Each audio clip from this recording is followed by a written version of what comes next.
سبب خسارة الاتحاد من الأهلي.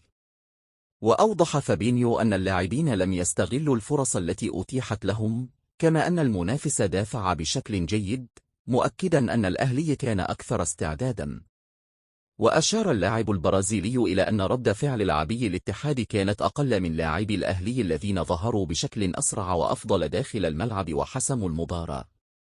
وقال فابينيو خلال تصريحات للناقل الرسمي قيسسي بعد نهاية المباراة: لم نستطع تقديم أفضل أداء لدينا، سواء على مستوى الهجوم أو الدفاع.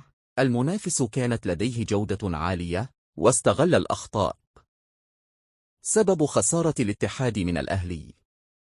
وأوضح فابينيو أن اللاعبين لم يستغلوا الفرص التي أتيحت لهم، كما أن المنافس دافع بشكل جيد، مؤكدا أن الأهلي كان أكثر استعدادا. وأشار اللاعب البرازيلي إلى